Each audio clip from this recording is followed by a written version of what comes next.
అందరికీ శనార్థులు దిల్దార్ వార్తలకు స్వాగతం. సీఎం రేవంత్ రెడ్డి సారు ప్రతిపక్ష పార్టీ మీద రువ్వడి బగ్గనే వెంచుతున్నాడు కదా. ఈ నడుమ సారు జెట్ స్పీడ్ తోటి పోతుంటే అదే పార్టీలు ఉన్నోళ్ళు కిందికి గుంజ పని చేస్తున్నారు. ఏ ఉండమ్మా, ముఖ్యమంత్రిని ముట్టుకునే ముచ్చట ఆయన కాళ్ళల్లో కట్టలు పెట్టే పని చేస్తారా? నో నెవర్ అని అంటారు కదా. కానీ ఇది కాంగ్రెస్ పార్టీ కదా, ఇక్కడ అందరికి స్వేచ్ఛ ఎక్కువనే కదా. అందుకే ఇగోకి ఇట్లా రాసుకొచ్చిండు కరుడు గట్టిన Congress MLA Komatireddy Chinna Reddy.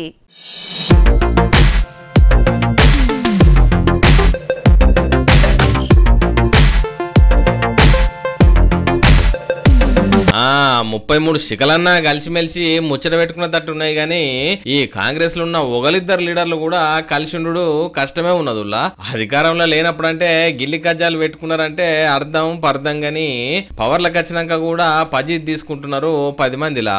CM Revanth Reddy sir KCR sir మీద మాట్లాడుకుంటా 2014 నుంచి 2024 వరకు చంద్రశేఖరరావు ఈ తెలంగాణ రాష్ట్రానికి బీఆర్ఎస్ అధికారంలో ఉన్నది.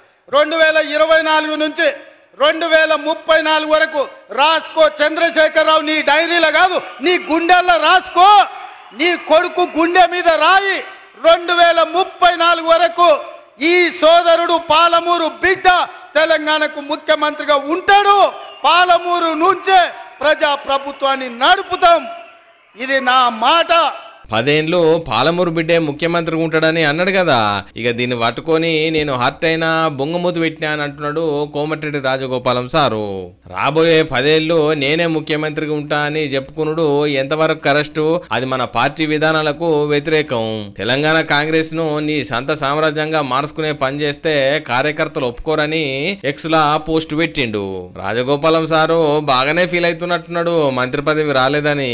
అందుకే ఈ తీర్లా రేవంత్ రెడ్డి సార్ మీద పోస్ట్ పెట్టిండని అంటున్నారు ఆయన అభిమానులు. బాయిలో దుంకుతావో పెట్రోల్ పోసుకొని తగిలబెట్టుకుంటావో అది నీ ఇష్టం.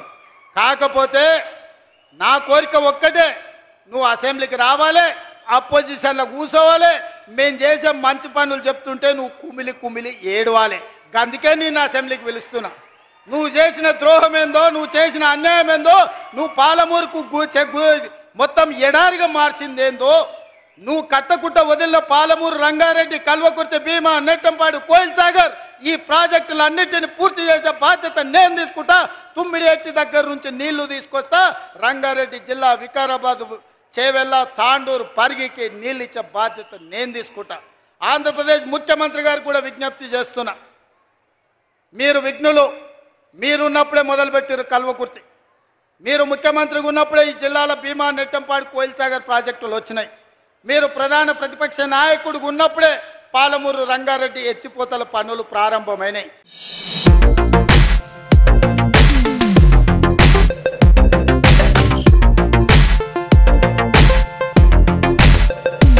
అబ్బా, ఏమంటే ఈ సోషల్ మీడియా వచ్చిందో పుట్ల కొద్ది పుకార్లు పుట్టిస్తున్నారు, లేని అల్లుతున్నారు, మందినాగం పట్టిస్తున్నారు. మామూలు జనమే అల్లాడి పోతలేరు ఈ ఫేకుడుగాళ్ళ దెబ్బకు. పేరువైన సెలబ్రిటీలు, సినిమా తారలు, ఆఖరికి పొలిటికల్ లీడర్లు కూడా ఆగమవుతున్నారు. పాపం మంత్రి సీతక్కను ట్రోల్ చేసిరని బాధపడుతున్నాడు.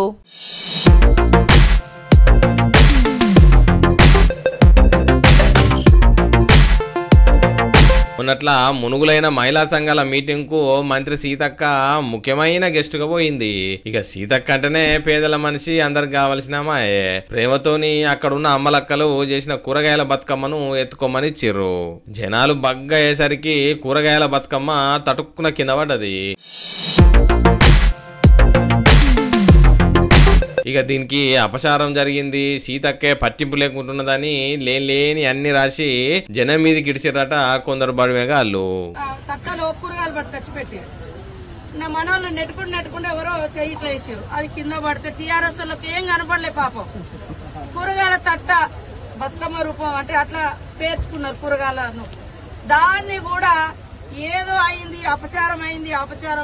అందరు లేడీస్ ఉన్నారు, నేను మంత్రినే, కానీ వాళ్ళ లెక్క దొరసాల లెక్క నేను అందరి దూరం కొట్టి పేటలం కాదు. అందరిలో కలిసిపోతుంటే ఎవరో ఒక తల్లి ఇట్లా చేయాలి. అది కూరగాయలు, మరి టమాటా ఉంది, అలా పచ్చిమిరపకాయలు ఉన్నాయి, వంకాయలు ఉన్నాయి, ఇవన్నీ జారయా.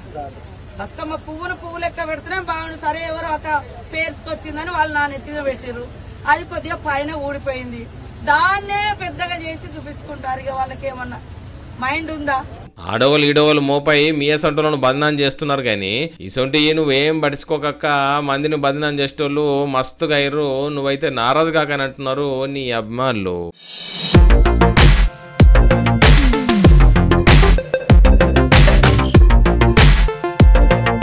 అన్ని రోజులు మనై కావుల్లా ఎర్రటి ఎండల్లా చెప్పులు లేకుండా తిరిగే రోజులు రావచ్చు, చల్లటి మంచులా దుప్పటి లేకుండా నిద్రపోవాల్సిన రోజులు కూడా రావచ్చు. ఏంది బుజ్జమ్మ పెద్ద పెద్ద మాటలు మాట్లాడుతుంది అని చూస్తున్నారా? గట్లనే ఉంది గానుల పరిస్థితి చూస్తుంటే.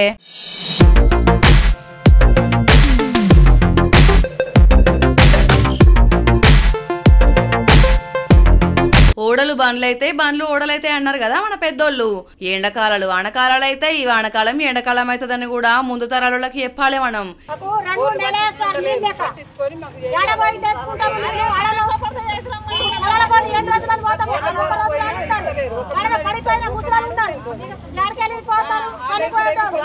ఎండాకాలం ఏప్రిల్ మే నెలలల్లా నీళ్ల కరువు అంటే ఓకే గాని మరి జూలై నడుస్తుండే ఆగస్టు వస్తుండే ఈ టైంలో నీళ్ల కరువు ఎందుల్లో చిత్రం కాకుంటే మాకు 2 నెలలు ఇప్పుడు నీళ్ళు లేవు, మాకు తాగడానికి లేవు, మాకు తాళాలకు లేవు. మేము మనుషులమా మేము గాడుదులమా? కేసీఆర్ ఉన్నప్పుడు నీళ్ళు వచ్చినాయి, ఇప్పుడు నీళ్ళు లేవు.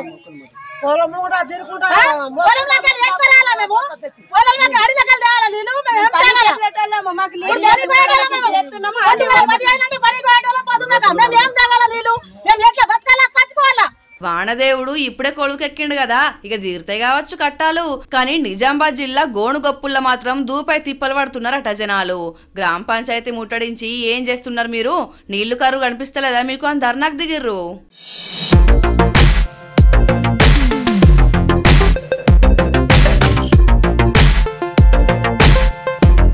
బుజ్జమ్మ అనే నేను శాసనం ద్వారా నిర్మితమైన అబ్బో వస్తలేదు కదా, సరే దానికి జర టైం ఉంది కదా చూద్దాం గాని. అగో గట్ల ప్రమాణం చేసిన ఒక అక్క చూడుర్రి చెప్పినట్లే చేస్తున్నది. వానలు వస్తున్నాయి, వరదలు వస్తున్నాయి, కొత్త కొత్త నీరు వస్తుంది కదా. రాజకీయంలో కూడా గంతే ఉన్నదిలా, వెనకట్లెక్క కాదు. ప్రజల కోసం ప్రజల చేత ఎన్నుకోబడిన లీడర్లు కదా, ప్రజల వద్దకే వచ్చి పాలిస్తున్నారు. సత్తుపల్లి మున్సిపాలిటీలో MLA Ragamayi madam morning walk చేసిర్రు. మార్నింగ్ వాక్ లో కూడా జనం సమస్యలు వింటూ అందరికి గుడ్ మార్నింగ్ చెబుతూ ఇప్పటి నుంచి మీకు అన్ని గుడ్ మార్నింగ్ లో ఉంటాయని చెప్తున్నారు. కష్టాలు నష్టాలు అన్ని తెలుసుకొని పరిష్కారం కోసం అధికారులకు ఆర్డర్లు ఇస్తున్నారు. ఓట్ల నాడు కనిపించి మళ్ళా మాయమయ్యే మనిషిని కాదు నేను, మీ ఎంబడే ఉంటా అని ఎప్పుడు తోటి జనం కూడా మస్తు ఖుషి అవుతున్నారు. కనీసం 400 అడుగులు ఉండాలి, 400 అడుగులు ఉండాలి. ఇల్లు సరిపోదు కదా, కొంచెం చూద్దాంలే. ఎక్కడన్నా కాలనీలో అయినా చూద్దాం, ఈసారి కట్టించే వాటిలో. సరేనా? నీకు ప్లేస్ లేదు కదా, నెక్స్ట్ టైం చేద్దాం. అదొకటైనా ప్రాబ్లం. రేషన్ అంతా వస్తుందా? పెన్షన్ కూడా వస్తుంది, పెన్షన్ అన్ని వస్తుంది, వస్తున్నాయి.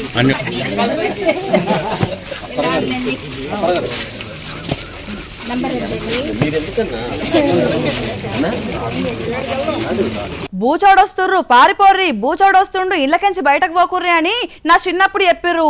కానీ గా బూచోడెవడో తెలవనే తెలవకపాయే. కానీ ఇక్కడ వచ్చిర్రట బూచోళ్ళు. అగో జనాలంతా కంగారు పడబట్టే నెల్లూరు జిల్లా గంగపట్నంలా ఊళ్ళపోంటి బూచోళ్ళు తిరుగుతున్నారట. అపరిచితులు ఇచ్చే తినుబండారాలు తినొద్దు అని వెనకటి సందే చెప్తుండే కదా, ఇప్పుడు గసంటి ప్రకటనలు వస్తలేవు కదా. అగోగా బూచోళ్ళు వచ్చి బుడ్డగాళ్లకు చాక్లెట్లు ఇచ్చి కిడ్నాప్ చేయాలని చూస్తున్నారట. మరి ఎల్లరేపట్ల బుడ్డగాళ్ళు మామూలుల్లా, వాళ్ళకు పైసలేం కరువు, చాక్లెట్లకేం కరువు. వెనకటనంటే ₹1 ఇస్తే వారం రోజుల దాకా చేతుల పైస పెట్టకపోతుండే. ఎల్లరేపట్లట్లా కాదు కదా, అలా పప్పులేం ఉడకలే, చాక్లెట్లు ఇచ్చి ఎత్తుకపోవాలని చూస్తే కీకర బాకర కేకలేసిరట. గంతే తుర్రుమన్నారట కిడ్నాపర్లు. ఇలాగా దొంగ పిల్లకాయలను పట్టుకుపోయే వాళ్ళు తిరుగుతూ ఉన్నారు. పోలీసులు జాగ్రత్తలు తీసుకోవాలా. పిల్లకాయల తల్లిదండ్రులు చాలా భయపడతా ఉన్నాం అందరం. చీకట్లో తిరుగుతున్నారు. తర్వాత వచ్చి చేకోజామున 3 గంటలకు కూడా తిరుగుతున్నారు. ఇళ్ళమ్మిడికి వచ్చి మా ఎదురు తిరుక్కొని మాట్లాడేసరికి పరిగెత్తేస్తున్నారు. గతంలో ఎక్కడ జరిగింది ఎట్లాంటి 1, 2 మీకు తెలిసింది? ఇక్కడ ఓలేటి వాసు వాళ్ళ ఇంటి దగ్గర జరిగింది. వాళ్ళు వచ్చేసి ఎదురు దిక్కు మెట్టకి పరిగిస్తా వచ్చేసరికి వాళ్ళు వెళ్ళిపోయారు. ఇక పోలీసులు కూడా జల్లడబట్టడం షురు చేసిర్రు. ఎవరెవరు ఎక్కడెక్కడ ఎన్నెన్ని చాక్లెట్లు కొన్నారు, ఎంతమందికి చూసిర్రు అనే కాంచి మొదలు పెడతారు కావచ్చు ఇక ఇన్వెస్టిగేషను.